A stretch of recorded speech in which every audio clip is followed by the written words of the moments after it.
Hello dear students, कैसे हैं आप सब। This is Sonia Kaushik and we are doing our second chapter of biology, that is reproduction, sexual reproduction in flowering plants. आज lecture 11 हम लोग कर रहे हैं and in last lecture number 10 में हमने डिस्कस किया था double fertilisation. Okay students, and today's topic is post fertilisation events, कि फर्टिलाइजेशन के बाद क्या होता है। So we will discuss two important topics today. One is endosperm and what is embryo. So let's start today's topic. Start करें students। देखिए last lecture में हमने किया डबल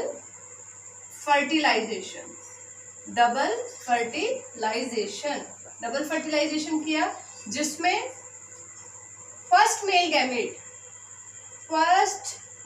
गैमेट देखिए हमने किया था लास्ट लेक्चर में that the pollen grain having two male nucleus. Pollen grain से जो पोलन ट्यूब जर्मिनेट हुई थी जर्म पोर से, that carries two male gametes. One male gamete, first male gamete fuses with egg cell. किसके साथ fuse की थी students? Egg cell के साथ। और क्या बना था? जाइगोट।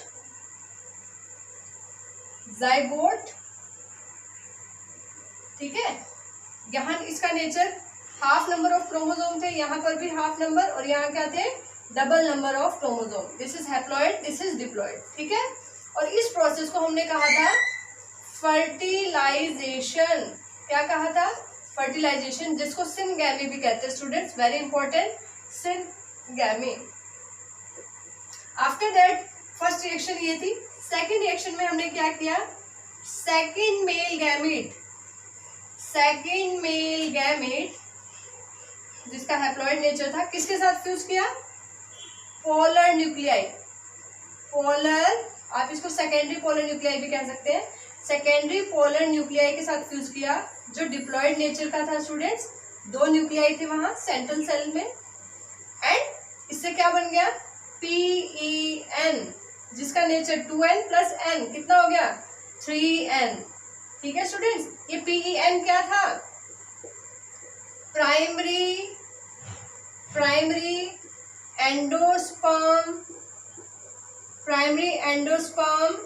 न्यूक्लियस। ठीक है स्टूडेंट्स, इसे हमने कहा primary endosperm nucleus. Now this primary endosperm nucleus will give rise to endosperm.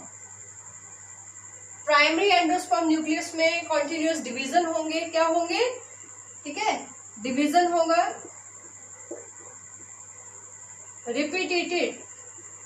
Repeated division होगा, and it will give rise to endosperm. क्या बनेगा स्टूडेंट्स? एंडोस्पर्म। देखिए एक बार फ्यूजन यहाँ हुई, फर्स्ट रिएक्शन में एक बार फ्यूजन यहाँ हुई, यानी कि male gametes fuses 2 times. That's why this process is called double fertilization. इसलिए इसको डबल फर्टिलाइजेशन कहते हैं। We have discuss this process in detail in our previous lecture. Alright, so देखिए अब ये एंडोस्पर्म जो बना है स्टूडेंट्स, इसका क्या काम है? Endosperm it provides nutrition to developing embryo को ये न्यूट्रिशन प्रोवाइड करेगा। ठीक है स्टूडेंट, एंडोस्पर्म इसका नेचर क्या है? 3N, क्योंकि PEN से बना है जिसका नेचर 3N था, यानी कि ट्रिप्लॉइड नेचर का है। कैसा है एंडोस्पर्म? कैसा है? Triploid in nature. कैसा है students? Triploid. Very very important, note it down. 1 या 2 मार्क्स में एंडोस्पर्म्स की डेफिनेशन या इसका फंक्शन आ जाता है, व्हाट इज एंडोस्पर्म। ठीक है स्टूडेंट्स, अब एंडोस्पर्म किससे हेल्प करे? It provides nutrition to developing embryo. तो एम्ब्रियो आपको पता है, देखिए यहाँ जाइगोट के बाद डेवलपमेंट होगी तो क्या बनेगा? एम्ब्रियो। ठीक है स्टूडेंट्स, एम्ब्रियो विल फॉर्म। लेकिन कई बार ये एम्ब्रियो मतलब जाइगोट डिवाइड करेगा, रिपीटेटिव जाइगोट में माइटोसिस होगी तो क्या बन जाएगा? एम्ब्रियो। लेकिन कई बार ये एम्ब्रियो बनने में थोड़ा डिले होता है, क्योंकि एंडोस्पर्म पूरी तरीके से बना नहीं होता।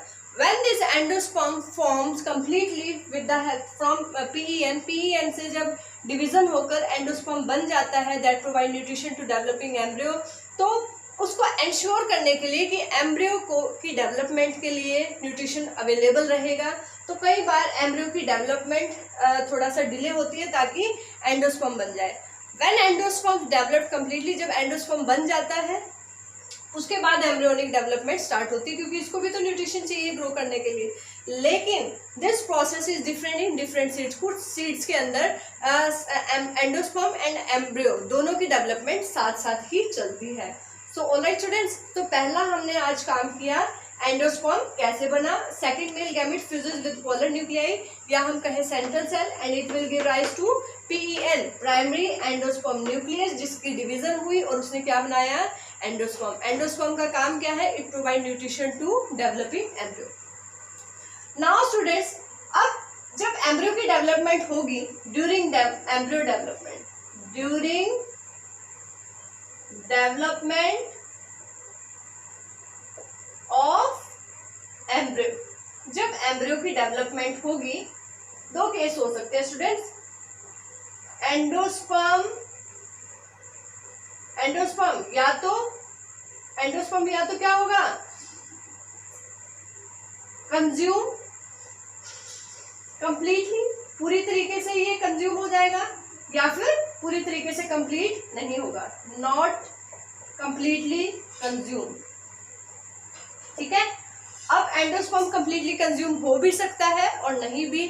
तो यहाँ से एक नीट का क्वेश्चन बनता है कि किन एंडोस्पर्म्स के अंदर, किन सीड्स के अंदर एंडोस्पर्म जो है पूरी तरीके से यूज हो जाता है एम्ब्रियो की डेवलपमेंट के टाइम। तो स्टूडेंट्स, हम बात करेंगे यहाँ पे उन सीड्स की जिसमें एंडोस्पर्म कंज्यूम हो जाता है, जिसमें कंज्यूम कंप्लीटली। तो वो कौन से सीड है, एग्जाम्पल पी, ग्राउंडनट, पी यानी मटर, ग्राउंडनट यानी कि मूंगफली। ठीक है, और एक और हम इसमें एग्जांपल ले सकते हैं, बीन। ठीक है, बीन। तो इसके अंदर एंडोस्पर्म कंप्लीटली कंज्यूम हो जाएगा। ठीक है, और जिसमें कंप्लीटली कंज्यूम नहीं होगा उसका एग्जांपल रहेगा यहाँ पर कैस्टर, हम ले सकते हैं। ठीक है, कैस्टर। और एक और एग्जांपल हमारी एनसीईआरटी में दिया है, दैट मे बी मेज। ठीक है, कैस्टर या मेज आप यहाँ पे एग्जांपल ले सकते हैं, मेज। सो दिस इज ऑल। तो इस तरह के सीड्स में जिसमें एंडोस्पर्म रह जाता है स्टूडेंट, उनको बोलते हैं हम लोग एल्बुमिनस सीड, एल्बुमिनस सीड्स। और जिसमें एंडोस्पर्म कंप्लीटली कंज्यूम हो जाता है, that seed are called ex albuminous seeds. Alright, so this is all about endosperm. Endosperm क्या है और उसके बेसिस पे हम सीड्स को कैसे डिफरेंशिएट करते हैं। नाउ एंडोस्पर्म कंप्लीटली डेवलप हो गया। अब नेक्स्ट, फर्टिलाइजेशन के बाद पहला काम था एंडोस्पर्म बनना। क्यों? क्योंकि वो ही एम्ब्रियो की डेवलपमेंट में न्यूट्रिशन प्रोवाइड करेगा। Second and last step is embryonic development. Embryo की डेवलपमेंट होगी, उसके बाद प्लांट की ग्रोथ होगी। स्टूडेंट, एम्ब्रियो की डेवलपमेंट होगी, उसके बाद जो है फ्रूट बनेगा ओवरी से, या हम कहें ओव्यूल जो है सीड में कन्वर्ट होंगे। ठीक है, तो अब बात करते हैं एम्ब्रियो की। तो स्टूडेंट्स, अगर हम एंजियोस्पर्म्स की बात करें, फ्लावरिंग प्लांट्स की अगर हम बात करें, तो दो तरह के प्लांट्स होते हैं students, flowering plants, dicots and monocots. ठीक है, two types of plants are there, dicot और मोनोकोट। डाइकोट जिसमें दो कोटिलीडन होते हैं, मोनोकोट जिसमें सिंगल कोटिलीडन होता है। ठीक है, इन स्ट्रक्चर्स पे हम बाद में आते हैं, पहले बात कर रहे हैं हम किसकी, डाइकोट एंड मोनोकोट। तो देखिए, एंजियोस्पर्म्स क्या होते हैं, angiosperms these are flowering plants, जिनमें फ्लावर्स लगते हैं। फ्लावरिंग प्लांट्स को हम क्या कहते हैं स्टूडेंट्स, एंजियोस्पर्म्स। ठीक है, These angiosperms are basically divided into two category। इनको दो कैटेगरी में डिवाइड किया गया है स्टूडेंट्स, डाइकोटिलीडन्स एंड मोनोकोटिलीडन्स। ठीक है, डाइकोटिलीडन एंड मोनोकोटिलीडन। डाइकोट क्या है, जिसमें टू कोटिलीडन प्रेजेंट होंगे। मोनोकोट क्या है, जिसमें सिंगल कोटिलीडन प्रेजेंट होगा। स्टूडेंट्स, ये कोटिलीडन क्या है, ये फ्यूचर लीफ है जिसमें बाद में जाके लीफ बनती है। थोड़े और डिफरेंस हम अगर देख लें डाइकोट और मोनोकोट में, इसमें अगर हम लीफ की विनेशन देखें इस तरह के प्लांट्स में तो रेटिकुलेट विनेशन रहेगी। विनेशन यानी कि ये जो पैटर्न है वेन्स का, विनेशन, ये नीट का टॉपिक आ गया स्टूडेंट्स यहाँ से। विनेशन कैसी रहेगी? रेटिकुलेट, इस तरह की विनेशन को रेटिकुलेट विनेशन कहते हैं। और मोनोकोट्स में लीव्स के अंदर विनेशन जो रहेगी दैट इज पैरेलल। ऑलराइट, जैसे शुगर केन में आपने देखा होगा। तो विनेशन कैसी रहती है? विनेशन यानी कि पैटर्न ऑफ वेन्स कैसा रहेगा? पैरेलल, पैरेलल रहेगा स्टूडेंट्स। ठीक है, एक और डिफरेंस हम कर सकते हैं, इसमें रूट्स टैप रूट रहती है। कैसे रहती है? यानी कि मेन एक रूट होगी, उसमें थोड़े बहुत रूट हेयर्स जो है प्रेजेंट होंगे, टैप रूट प्रेजेंट होती है। मोनोकोट्स के अंदर अगर बात करें तो इसके अंदर फाइब्रस रूट्स होती है। फाइब्रस रूट्स, फाइब्रस रूट समझते हैं जिसमें रूट हेयर ज्यादा हो।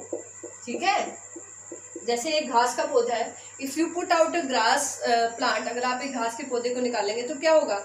बहुत सारा इजीली वो निकल जाएगा and that have a fibrous root, ज्यादा उसमें इस तरह से हेयरी स्ट्रक्चर ज्यादा होगा, तो इस तरह की रूट्स को हम क्या कहते हैं? फाइबर। तो ये मेन डिफरेंस है स्टूडेंट्स। डाइकोट एग्जांपल दे देते हैं। डाइकोट का एग्जांपल हम ले सकते हैं जैसे कि ग्राम, बीन। ठीक है, मोनोकोट में हम एग्जांपल ले सकते हैं यहाँ पर मेज, मक्का जिसको कहते हैं, और वीट।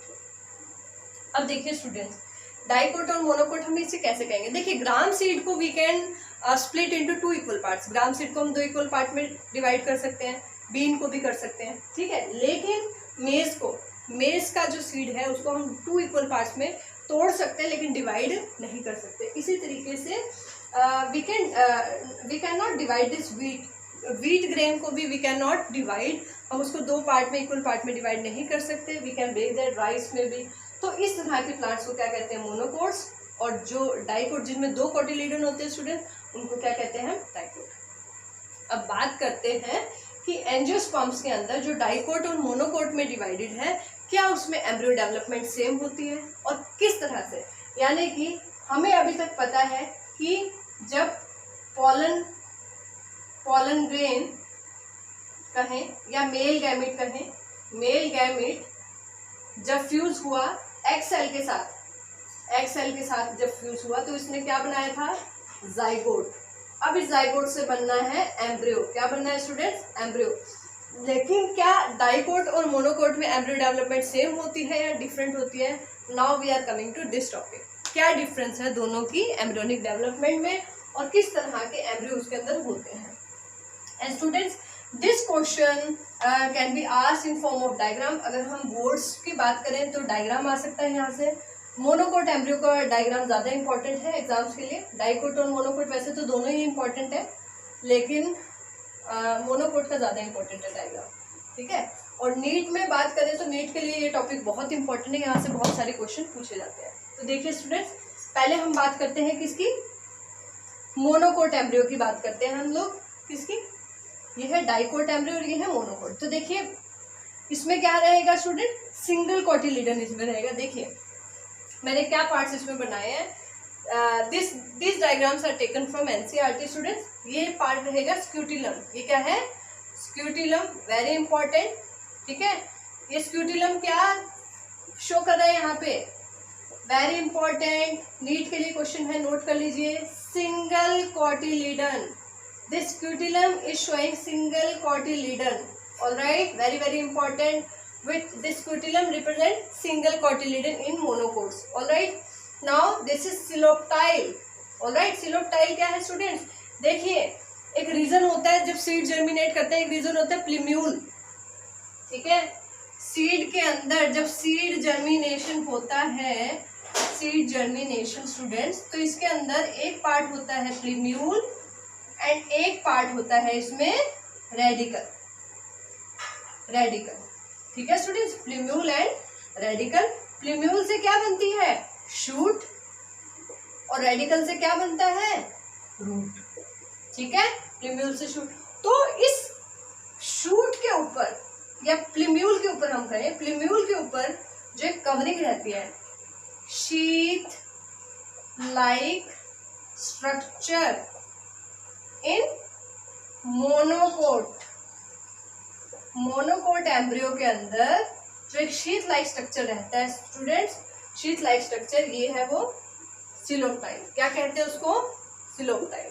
ठीक है, लिख सकते हैं आप sheet like structure in monocot, COELOPTIL, coleoptile. Very very important, ये नीट में यहाँ से क्वेश्चन आता है। तो प्लीम्यूल के ऊपर जो फ्यूचर प्लीम्यूल है उसके ऊपर जो कवरिंग का स्ट्रक्चर है students, this structure is called coleoptile. ठीक है, ऐसे ही रेडिकल के ऊपर जो शीट लाइक स्ट्रक्चर होगा, शेल्फ लाइक या कवरिंग भी कह सकते हैं इसको, शीट लाइक स्ट्रक्चर, उसको हम क्या कहेंगे स्टूडेंट्स? कॉलीराइजा। क्या कहेंगे? कॉलीराइजा। वेरी वेरी इंपॉर्टेंट, राइजा मतलब होता है रूट्स। ये देखिए, ये है कॉलीराइजा, वेरी इंपॉर्टेंट। ये जो कवरिंग इस हिस्से में दिखाई दे रही है, this is coleorhiza, very very important. और ये रूट कैप क्या है? देखिए, जब रूट ग्रो करती है, it have to penetrate the soil, उसको सॉइल को पेनिट्रेट करके डीप पे जाना है स्टूडेंट। तो रूट एपेक्स टूटे ना, रूट एपेक्स को कोई हार्म ना हो, इसलिए रूट कैप उसको प्रिवेंट करती है।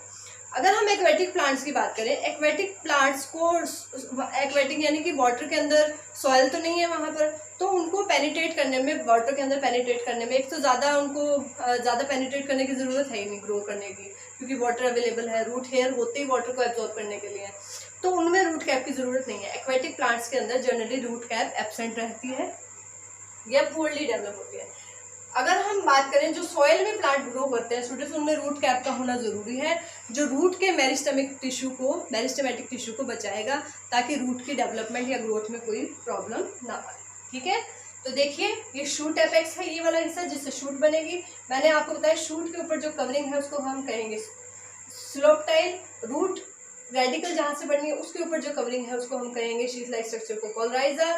ठीक है, ये जो बाहर एक्सटर्नल एक प्रोट्रूडिंग स्ट्रक्चर है, this is called epiblast and this is scutellum. Very very important students, scutellum. ठीक है, और ये फ्यूचर कॉटिलिडन है और सिंगल कॉटिलिडन है। और शेप कैसी है स्टूडेंट्स इसकी? वेरी इंपॉर्टेंट शेप आती है। स्क्यूटिलम की शेप है शील्ड शेप, शील्ड शेप इसे कहते हैं स्टूडेंट। शील्ड होती है ना, प्राइज मिलता है, तो शील्ड शेप इसकी है, वेरी वेरी इंपॉर्टेंट। ठीक है, सो ये डायग्राम इंपॉर्टेंट है 3 मार्क्स के लिए। In 3 marks this can ask in boards, board में पूछ सकते हैं student. And if you talk about NEET की अगर हम बात करें तो वो पूछ लेंगे स्क्यूटिलम क्या है। ठीक है, ये पूछ सकते हैं, वो पूछ सकते हैं कॉलराइजा क्या है, ये नीट का क्वेश्चन है यहाँ से। Coleoptile, this is for NEET. Alright, so this is all about monocot embryo. अब आते हैं हम डाइकोट एम्ब्रियो पर। देखिए डाइकोट एम्ब्रियो कैसे बनेगा। देखिए, एम्ब्रियोनिक स्ट्रक्चर में अगर हम देखें, बीच में क्या है स्टूडेंट्स? बीच में हमारा रहेगा PEN, ये क्या है? प्राइमरी एंडोस्पर्म न्यूक्लियस, जिससे क्या बनेगा बाद में? एंडोस्पर्म। ऑलराइट, ठीक है, ये क्या है? डीजनरेटिंग एंटीपोडल सेल। एंटीपोडल सेल्स जो प्रेजेंट होती है ये बाद में डीजनरेट हो जाती है।